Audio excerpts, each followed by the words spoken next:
bugungi mavzu juda muhim. Ariza bermasangiz, sizga tegishli bo'lgan ayrim qo'shimcha to'lovlar avtomatik tarzda kelib tushmaydi. Ya'ni odam pensiya olyapti, nafaqa olyapti. Ish haqi olyapti yoki davlatdan biror ijtimoiy yordam kutyapti.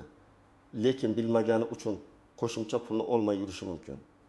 Bu ma'lumot nafaqat pensionerlar, balki ularning farzandlari, nogironligi bo'lgan shaxslar, boquvchisini yo'qotgan oilalar, kam ta'minlangan xonadonlar va yosh bolali onalar uchun ham juda kerak. Men bugun sizga qaysi holatlarda qo'shimcha to'lovlar arizasi berilmasligi, qayerga murojaat qilish kerakligi, qanday hujjatlar tayyorlanishi va eng ko'p uchraydigan xatolar haqida batafsil tushuntirib beraman. Videoni oxirigacha ko'ring.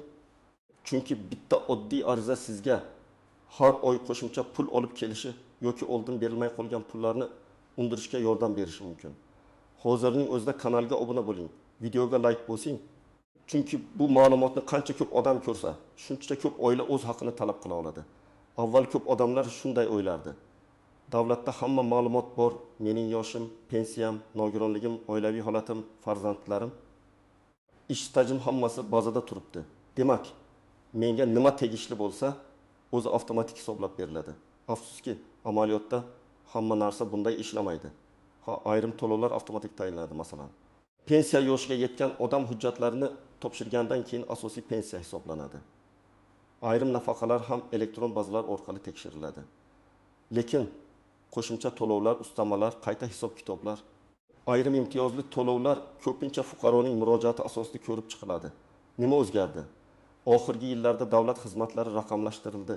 Ko'p ma'lumotlar elektron bazalarga o'tdi. MyTo'lqin.uz pensiya jamg'armasi, mahalla yettiligi, ijtimoiy himoya milliy agentligi, banklar va boshqa tashkilotlar o'rtasida ma'lumot almashinuvi kuchaydi. Lekin raqamlashtirishning o'zi hamma muammoni hal qilib bermaydi. Ba'zida ma'lumot to'liq bo'lmasligi mumkin. Eski mehnat daftarchasidagi staj kiritilmagan bo'lishi mumkin. Nogironlik guruhi yangilangan, lekin tegishli joyda aks etmagan bo'lishi mumkin, bola tug'ilgan. Lekin oilaviy tarkib yoki nafaqa bo'yicha qayta ariza berilmagan bo'lishi mumkin. Shuning uchun men har doim shuni aytaman. Menga pul tushmayapti, demak tegishli emas ekan deb xulosa qilmang. Avval tekshiring. Qaysi to'lovlar avtomatik, qaysilari ariza asosida, qaysilari hujjat talab qiladi, qaysilarida muddat bor. Mana shularni bilsangiz ko'p narsani yo'qotmaysiz. Asosiy qism bu. Nimalarni bilish kerak, kim xavotir olishi kerak. Kim xavotir olmasa bo'ladi, birinchi navbatda pensionerlar e'tiborli bo'lishi kerak. Chunki pensiyaga qo'shimcha ustamalar ko'pincha odamning shaxsiy holatiga bog'liq bo'ladi. Masalan, kimdir yoshga doir pensiya oladi, lekin keyinchalik nogironlik holati rasmiy belgilanadi. Kimdir boquvchisini yo'qotgan, kimdir qaramog'ida mehnatga layoqatsiz oila a'zosi bor, kimdir uzoq yillar og'ir sharoitda ishlagan, kimdir mukofot yoki faxriy unvonga ega. Bularning har biri alohida tekshirilishi kerak bo'lgan holat. Misol keltiraman. Toshkent viloyatida yashaydigan 67 yoshli otaxon 2.300.000 so'm pensiya oladi deylik. U 5 yil oldin pensiyaga chiqqan. Pensiyaga chiqqan paytda ish stajining bir qismi arxivdan topilmagani uchun hisobga olinmagan. Keyin farzandi eski korxona arxividan 8 yillik ish stajini tasdiqlovchi ma'lumotnoma topadi. Otaxon baribir kech bo'ldi deb o'ylaydi. Aslida esa u pensiya jamg'armasiga ariza bilan murojaat qilib, pensiyasini qayta hisoblatishi mumkin. Agar hujjat qabul qilinsa, pensiya miqdori oshishi ehtimoli bor. Bu qo'shimcha to'lov arizasiz o'z-o'zidan paydo bo'lmaydi. Chunki pensiya jamg'armasi eski arxiv hujjatini sizning uyingizga borib qidirmaydi. Ikkinchi toifa nogironligi bo'lgan shaxslar va ularning oila a'zolari. Nogironlik guruhi belgilanganda asosiy nafaqa yoki pensiya masalasi ko'riladi. Lekin parvarish, dori-darmon, reabilitatsiya, protez ortopediya vositalari, uyda ijtimoiy xizmat, transport yoki boshqa imtiyozlar bo'yicha alohida murojaat talab qilinadigan holatlar bo'lishi mumkin. Masalan, bola nogironligi bo'lgan oila bor. Ular faqat nafaqa oladi. Lekin reabilitatsiya vositalari yoki sanatoriy yo'llanmasi haqida bilmaydi. Bu huquq bor yo'qligini aniqlash uchun hududdagi ijtimoiy himoya organiga murojaat qilish kerak. Ariza berilmasa, sizning ehtiyojingiz rasmiy ro'yxatga tushmasligi mumkin. Uchinchi toifa kam ta'minlangan oilalar. Odamlar ko'pincha mahalla biladi-ku ahvolimizni deydi. To'g'ri, mahalla xodimlari ko'p narsani bilishi mumkin. Lekin ijtimoiy nafaqalar, baribir ma'lumotlar, mezonlar va arizalar asosida ko'rib chiqiladi. Bolalar nafaqasi, moddiy yordam, uy-joy sharoitini yaxshilashga oid ayrim yordamlar, daftarlarga kiritish, kasb-hunarga o'qitish, subsidiya masalalari. Bularning har biri alohida tartibga ega. Agar siz mening daromadim kam, lekin hech kim chaqirmayapti deb kutib o'tirsangiz, vaqt o'tadi, lekin yordam tayinlanmasligi mumkin. Oddiy misol. Oilada ota vaqtincha ishsiz, ona uyda 3 nafar bolaga qaraydi. Katta bola maktabda, ikkinchisi bog'chada, uchinchisi 2 yoshda. Oila daromadi oyiga 20.800.000 so'm. Ular bolalar nafaqasiga hujjat topshirmagan. Chunki oldin bir marta rad javobi kelgan deyishadi. Lekin oradan 6 oy o'tgan, oilaning daromadi o'zgargan, bola soni o'zgargan, ijara xarajati bor. Demak, qayta murojaat qilish kerak. Bir marta rad bo'lish urbot rad degani emas. Ariza bo'lmasa, qayta ko'rib chiqish ham bo'lmaydi. 4-toifa o'quvchisini yo'qotgan oilalar. Bunda ham ehtiyot bo'lish kerak. Marhumning farzandlari mehnatga layoqatsiz turmush o'rtog'i, ota-onasi yoki qaramog'ida bo'lgan boshqa shaxslar qonunda belgilangan tartibda to'lovlarga da'vogar bo'lishi mumkin. Lekin otasi vafot etdi, endi bolalarga pul avtomatik tushadi degan tushuncha noto'g'ri. O'lim guvohnomasi, qarindoshlikni tasdiqlovchi hujjatlar, bolalarning tug'ilganlik guvohnomasi, o'qish joyidan ma'lumotnoma, marhumning ish staji yoki sug'urta badallari haqidagi ma'lumotlar kerak bo'lishi mumkin.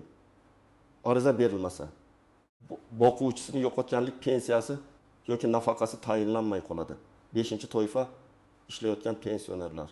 Ko'pchilik pensiyaga chiqqandan keyin ham ishlashda davom etadi. Ish beruvchi ijtimoiy soliq to'laydi. Odamning mehnat faoliyati davom etadi. Ayrim holatlarda pensiyani qayta hisoblash, qo'shimcha stajni inobatga olish masalasi paydo bo'ladi. Bunda ham o'zi qo'shib qo'yishadi deb kutmaslik kerak. Qaysi muddatda?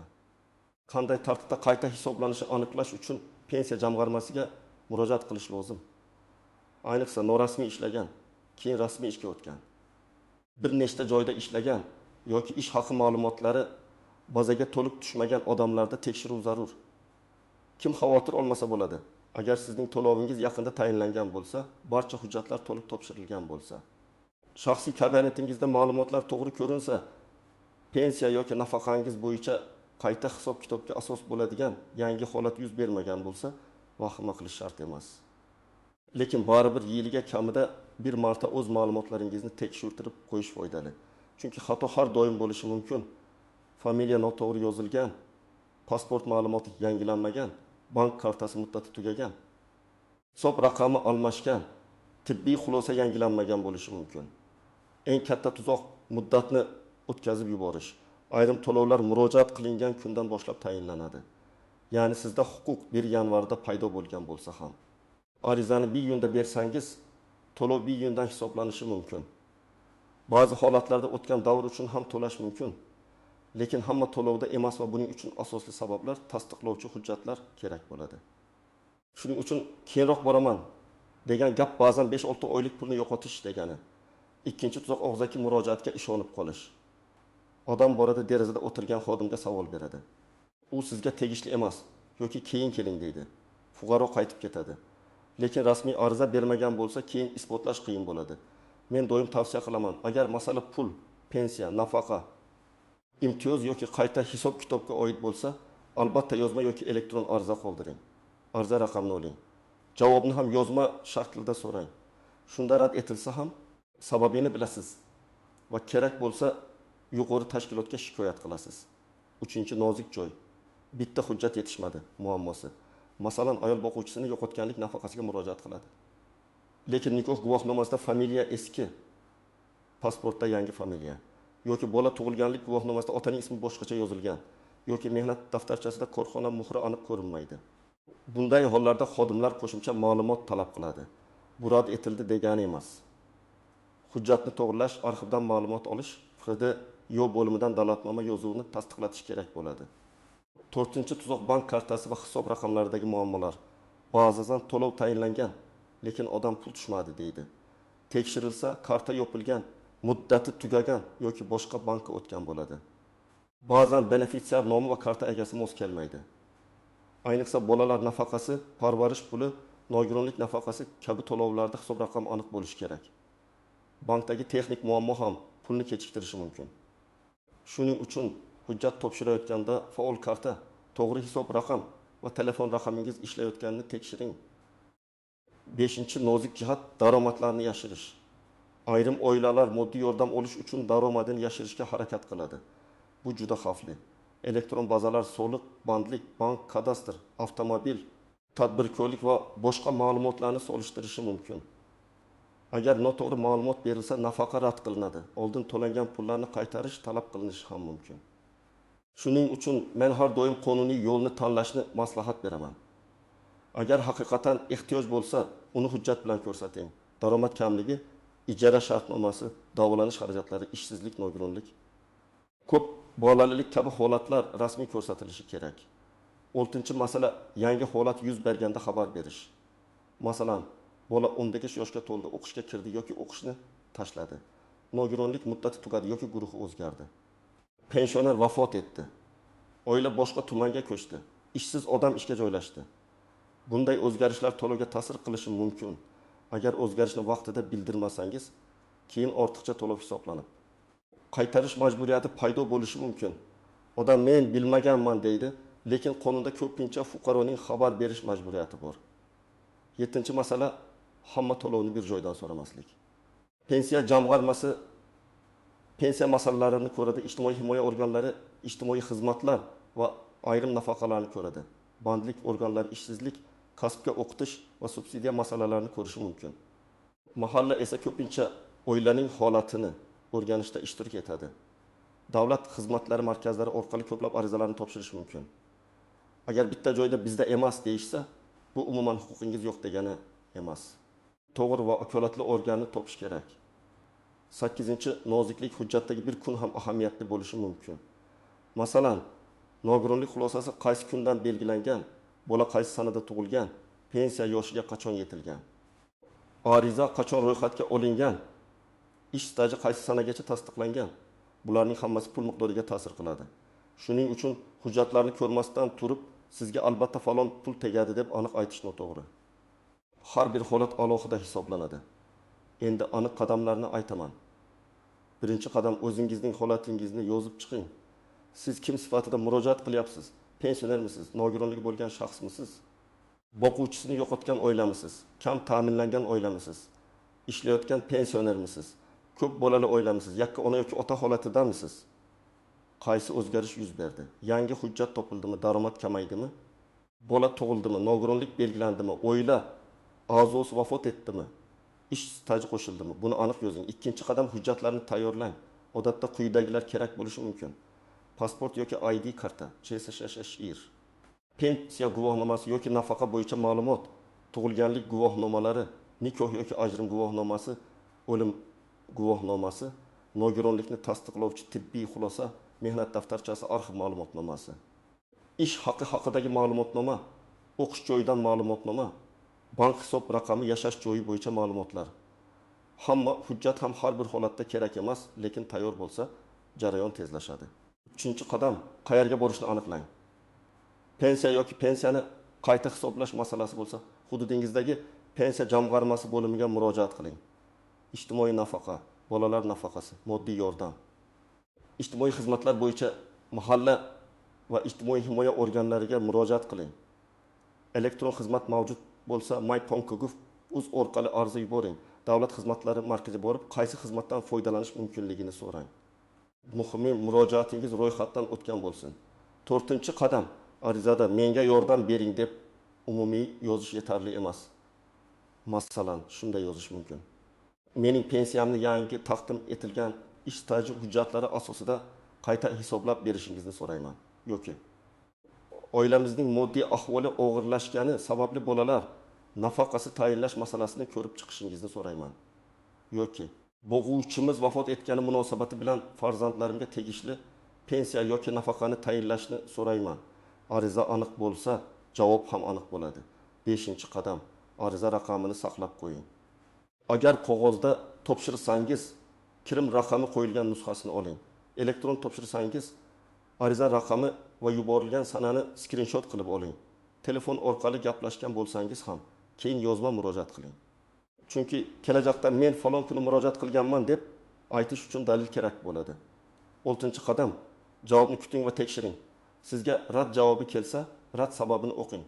Hujjat yetishmaydi deyilgan bo'lsa, qaysi hujjatligini aniqlang.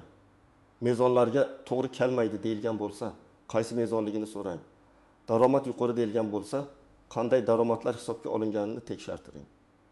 Ba'zida bozorda siz ishlamagan joydan daromad ko'rinishi, yopilgan tadbirkorlik hali faol deb chiqishi, nomingizdagi eski avtomobil hisobdan chiqarilmagani kabi xatolar uchraydi. Bularni to'g'rilash mumkin. 7-qadam kerak bo'lsa shikoyat qiling. Avval tuman yoki shahar bo'limiga yozing. Natija bo'lmasa, viloyat boshqarmasiga, tegishli vazirlik yoki agentlikka, xalq qabulxonasiga may.gov. Uz orqali yuqori tashkilotga murojaat qiling. Shikoyatda hissiyot emas, faktlar bo'lsin. Qachon murojaat qildingiz? Qanday hujjat topshirdingiz? Qanday javob oldingiz? Nimaga rozi emassiz? Nimani so'rayapsiz? Menga pul bermayapti deb emas. Falon sanada topshirilgan arizamga falon sabab bilan rad javobi berildi. Lekin men taqdim etgan hujjatlar bu sababni inkor etadi. Qayta ko'rib chiqishingizni so'rayman deb yozing. 8-qadam oilangizdagi keksalar nomidan ham tekshiring. Juda ko'p pensionerlar internetdan foydalana olmaydi. Qaysi hujjat qayerga topshirilishini bilmaydi. Bezovta qilmay deb yillab yuradi. Farzandlar, nevaralar, qo'shnilar, qarindoshlar yordam berishi kerak. Onangiz yoki otangizning pensiyasi to'g'ri hisoblanganmi? Mehnat staji to'liq kiritilganmi? Nogironlik yoki parvarish bilan bog'liq huquqlar bor yo'qligini tekshirib bering. Ba'zan 1 soatlik tekshiruv odamga har oy 100 minglab so'm qo'shimcha daromad olib keladi. 9-qadam hujjatlarni tartibga soling. Alohida papka qiling. Pasport nusxasi, pensiya hujjatlari, tibbiy xulosalar, bolalarning hujjatlari, bank rekvizitlari, arxiv ma'lumotlari, javob xatlari, ariza nusxalari. Har bir hujjatning rasmga olingan elektron nusxasini ham telefonda yoki bulutli xotirada saqlang. Hujjat yo'qolsa, qayta tiklash oson bo'ladi. 10-qadam eshitgan gapga emas, rasmiy manbaga tayaning. Qo'shni menga berishmadi, senga ham bermaydi desa, bu qonun emas. Telegramdagi noma'lum xabar hamma pensionerga falon pul beriladi desa, bu ham qonun emas. Rasmiy saytlar, davlat xizmatlari, pensiya jamg'armasi, ijtimoiy himoya organlari, mahalla, yuridik maslahatlar, mana shulardan aniqlik kiriting. Har bir oilaning holati boshqacha bo'ladi. Bugun gapning eng muhim mazmuni shuki, sizga tegishli bo'lishi mumkin bo'lgan qo'shimcha to'lovlar har doim ham avtomatik kelavermaydi. Pensiyani qayta hisoblash, qo'shimcha stajni kiritish boquvchisini yo'qotganlik to'lovi, kam ta'minlangan oilaga yordam, nogironlik bilan bog'liq qo'shimcha xizmatlar va ayrim ustamalar uchun ariza, hujjat va rasmiy murojaat kerak bo'lishi mumkin. Ariza bermasangiz, tizim sizning vaziyatingiz o'zgarganini bilmasligi yoki ko'rib chiqmasligi mumkin. Shuning uchun bugunoq o'zingizning yoki yaqinlaringizning holatini tekshiring. Hujjatlarni yig'ing, qayerga murojaat qilishni aniqlang. Ariza raqamini oling va javobni nazorat qiling. Agar rad javobi bo'lsa, sababni tushuning va asos bo'lsa, qayta murojaat qiling. Sizda shunday holat bo'lganmi? Ariza berganingizdan keyin qo'shimcha to'lov chiqqanmi yoki aksincha? Sizga tegishli pul berilmay qolganmi? Izohlarda yozib qoldiring. Boshqalar ham sizning tajribangizdan foyda oladi. Videoga like bosing, kanalga obuna bo'ling va bu videoni ota-onangiz, qarindoshlaringiz, pensioner tanishlaringizga yuboring. Chunki ba'zan bitta yuborilgan video bir oilaning oylik daromadini oshirishga sabab bo'ladi.